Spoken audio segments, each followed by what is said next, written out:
On April 5th, 1943, some Brazilian fishermen noted something out at sea. As they came closer, they could tell it was a raft and see that there was a person on the raft waving at them, obviously seeking help. As they approached the raft, they saw an emaciated man who said, "Good morning." His name was Poon Lim, and his extraordinary story of survival is one of the most amazing of the Second World War. Poon Lim's raft deserves to be remembered. In many ways, the Second World War hinged, as the First World had, on the British merchant fleet. According to the Imperial War Museums, in 1939, nearly a third of the merchant ships in the world were British. It was the largest merchant navy in the world. The website of National Museums Liverpool explains, in the Second World War, as in the First, the merchant navy was to be Britain's lifeline. In 1939, Britain, an island nation of 48 million people, depended for her survival upon maritime trade. Her 1,900 ocean-going merchant ships, manned by crews from throughout the Commonwealth, were part of the formal largest merchant fleet in the world. With help from the men and ships of friendly nations, they brought into the country all of her oil, half her food, and most of her raw materials. The news site CTGN Europe explains that if the Second World War was won by the side with the most resources, then it was won by seafarers in the Atlantic and Arctic Oceans, as much as by soldiers on the beaches of Normandy or the towns of Belgium. If enough weapons, food, and men could make it across the Atlantic to Britain and to its Russian ally, Nazi Germany could be defeated. If the U-boats and the Luftwaffe could sink enough British ships carrying those supplies, Hitler had a hope of victory. And the Germans certainly tried. Writing in the journal Diplomatic History in 2014, Meredith Oyen of the University of Maryland notes that between 1939 and 1945, German U-boats sank more than 3,500 Allied merchant ships, killing more than 36,000 civilian seamen. At times, Marine casualty rates exceeded even those of the armed forces. A significant percentage of the men facing those risks did not come from the British Isles. National Museums Liverpool writes that in 1938, the British Merchant Service employed over 190,000 seafarers.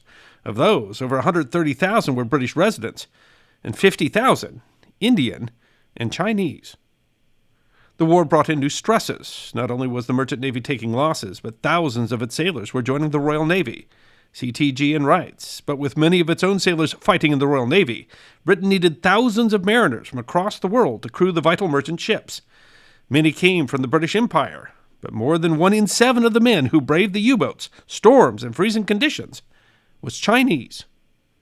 Yet these sailors faced great difficulties, quite aside from the U-boats.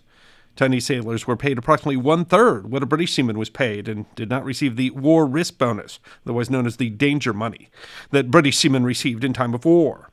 When Chinese sailors died, about 100 had been killed already in the Battle of the Atlantic by 1940, their families did not receive compensation on the scale of a British sailor. And the website Dragon and Lions notes Chinese sailors were sometimes subject to violence at the hands of British crews and officers. Despite a wartime propaganda film called The Chinese in Britain proclaiming shoulder to the greatest battle of naval history alongside their British seamen comrades, they too braved the torpedoes, the bombs, and the mines, making history under fire. Labor disputes occurred over the course of the war, reducing some of the problems, but life of a Chinese sailor in the British Merchant Navy was still one full of risks. Yet tens of thousands braved that risk. Among them was a young man from China's far southern Hainan Island named Poon Lim. Lim had originally enlisted with a British merchant vessel in 1934 at the age of 16, but after 3 years at sea had returned to Hong Kong to study a trade. In 1940, when it looked like the Japanese would attack Hong Kong, at his cousin's suggestion he returned to the merchant navy as a second steward on his cousin's ship, the SS Bin Lomond. In her 1999 book, Sole Survivor, author Ruth Ann McCunn writes, increasingly high casualties and the growth of war-associated shipping created a need for additional manpower. In 1940, the British Merchant Navy sent out a call for Chinese seamen. Poon Lim was among those who answered the call. A young man of 22, he signed articles of agreement for second steward on the Bin Lomond, a Scots officered ship of 9,675 tons, with a crew of 47, half Scots and half Chinese, and 8 gunners. Built in 1922, the ship belonged to Scottish shipping company the Ben Line, the names of whose vessels all started with Ben.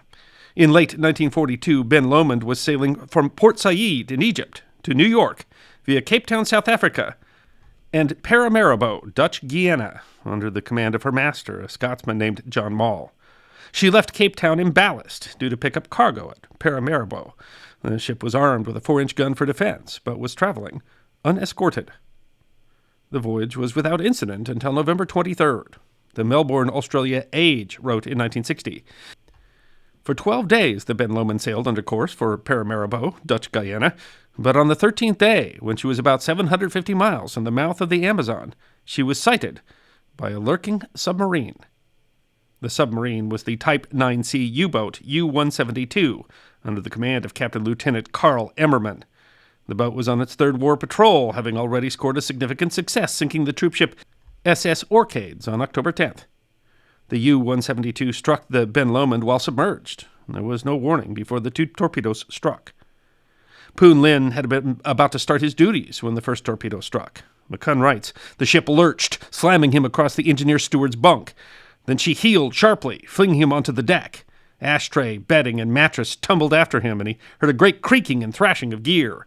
Staggering to his feet, he wondered if a lookout had sighted a submarine. An explosion rocked through the tiers of still decks, hurling Lim back onto the deck." The Age writes, Poon Lim grabbed his lifebelt and raced for his lifeboat station. According to McCunn, who interviewed Poon Lim for her book, when he managed to get across the lurching ship to his lifeboat station, it was already gone. But he saw some officers trying to lower another boat at the bridge station and went to help. McCunn writes, "Then just as they raised the boat off the chocks, a noise like thunder ripped through the Ben Lomond's bowels. The bulkhead of the main holds collapsed. 'Tie your life jackets on tight and go over the side,' the second mate ordered." It was a terrifying idea. Poon Lim did not know how to swim. McCunn writes that the second mate told him, "For God's sake, jump! Then swim like mad, or you'll be pulled down with the ship." But there was no time. The Ben Lomond sunk in under 2 minutes. Before Poon Lim could respond to the second mate, McCunn writes that the stern plummeted. Tons of grease sea poured into the ship, forcing it into a death roll, and Lim was sucked into a punishing black swirl. Pulled down as the vessel went under, Lim was nearly drowned, choking on the black oil in the water. The pull tore off his slippers and his trousers. He might have died had not, McCunn notes, the buoyancy of his Kpop jacket brought him to the surface and kept him afloat. Kpop is a naturally occurring fiber harvested from a tropical tree. It's highly buoyant, resistant to water, was commonly used in life jackets until replaced by synthetic materials. Journalist Frank Wright wrote in the Omaha, Nebraska World Herald in 1968, "The oil clogged over Poon Lim's eyes, blocked his nostrils and ears. He clung to a wooden box and kicked with his feet to get clear of the fouled water. Once he was out of the water, his vision blurred by the oil, he saw a life raft with men aboard. But McCunn writes, as he tried to make his way to the raft, the U-boat surfaced and took the men from the raft aboard. Afraid that the crew might kill him, he hid from the U-boat. After some time, the men were placed back on the raft, and the U-boat submerged and left." The Age writes, "Of the Ben Lomond, there was no sign. The torpedo had blown half her bottom away, and she had sunk with appalling rapidity. In the oil-soaked mess, the boat drifted away and was unable to get their attention. He never saw it again." The Age writes, "There was not a boat in sight. He could see none of the rest of the crew, although for a short time he heard some pitiful cries for help.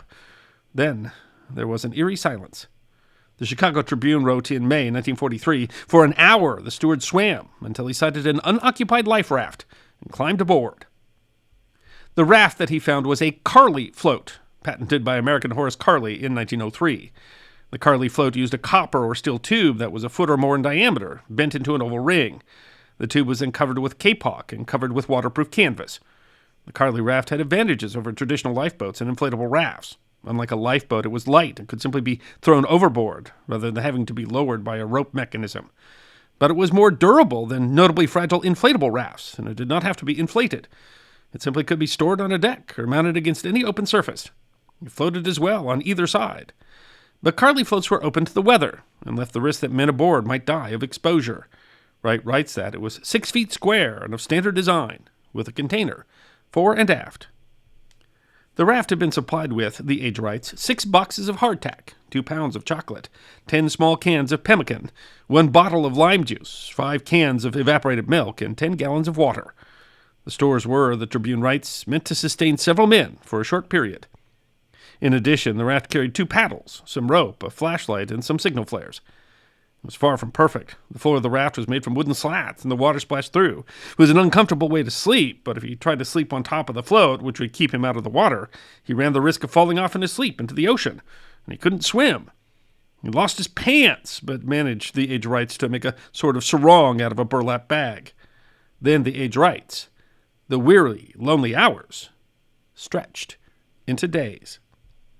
On he drifted, covering little more than an average of 5 miles a day, although by then he had lost all idea of distance and direction in the vast expanse of lonely sea, the age continued. At the end of 3 weeks, he realized that he was to survive. He would have to add to his fast-diminishing stock of food and water. The Baltimore Sun reported in May 1943 that the food lasted for 55 days. The water held out for 65 days.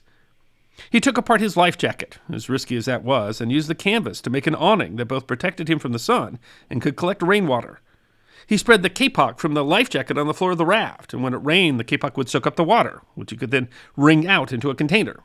He fashioned a knife from one of the cans.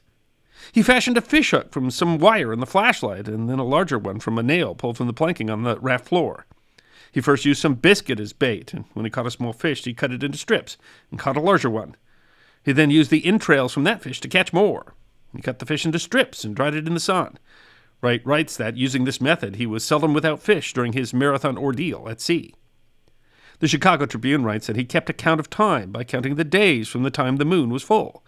The Tribune continues, once he fell overboard, but the sea was calm and he managed to swim back to the raft. He felt dizzy several times and suffered slight attacks of fever, but was bothered mostly by the gnawing pains in his stomach, caused by hunger.